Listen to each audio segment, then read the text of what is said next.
Hey guys, welcome back. Today I wanted to share with you how the month of March has turned out in our budget. Fair warning, it wasn't a great month. I guess this happens every now and then when you don't pay attention. So this month there was a lot of bad, a little bit of good, and not much with the baby steps. But I'm kind of looking back at this month, seeing how we need to get strict again and how it's important to pay attention. So let's go over some of the good that happened with our budget this month. So starting out, there were some areas that we did good pre-planning. So it wasn't that we came in under budget, but we just planned properly for certain areas. So there's a couple spots where we came in just above what we had budgeted for, which is good. It gave us a little excess, or just under, excuse me, what we budgeted for. But then there were several areas, and this is my own fault. I didn't even do a mid-month check-in this month, and it really hurt us. There were a few things I kind of let slide and didn't really pay close attention to, and all those little things added up. So over the course of March, not doing a mid-month check-in, letting a few things slide here and there, it really did add up. So we went over budget, just a little on our water, a couple dollars I didn't pre-plan correctly on our insurance, but then we went over budget on our groceries by over $100. Our restaurant, we went over budget by a little over $20. Our gas, I did not budget correctly here. We went over $60. Spent a little more in school fundraisers than I had planned for. Medical, just a little bit over. That one wasn't too bad. And miscellaneous went over by $73. Our debt snowball, I was hoping to put $250 towards it. I was only able to do $100 toward our credit card payment, so I was short $150 of what I really wanted to reach this month. And then we set aside some money to plan for spring break fun, which we actually put toward a summer vacation expense instead, and I went over budget there. Again, they weren't huge amounts, but when you start adding up all of these, it really impacted our budget. So overall, after the end of the month, we were over budget by $196.14.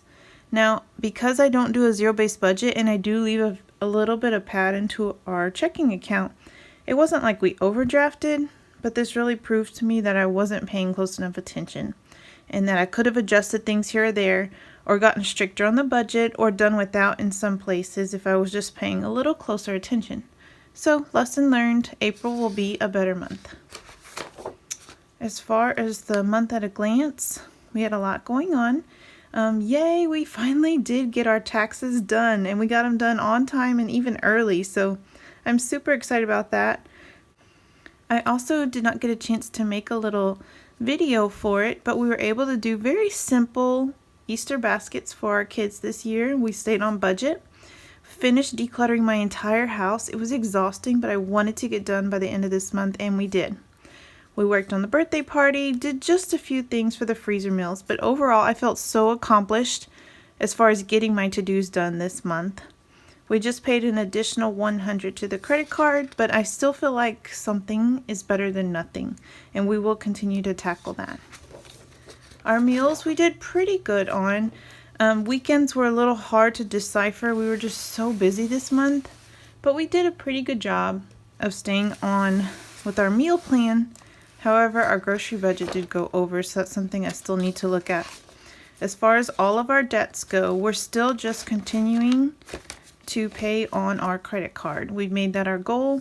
Even if it's small payments, we're still going to continue to make some kind of additional payment every month.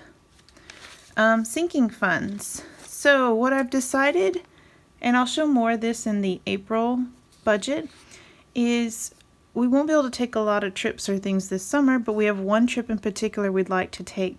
And what I'm hoping to do is divide out this total of $500 over the amount of months we have left until our vacation, which would be at the end of July.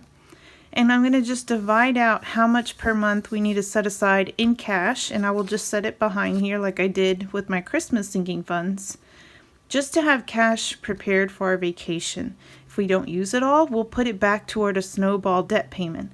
But I want to just have it there so I feel like when we go on vacation, there won't be any stress about how are we going to pay for this. Are we feeling guilty about going on vacation?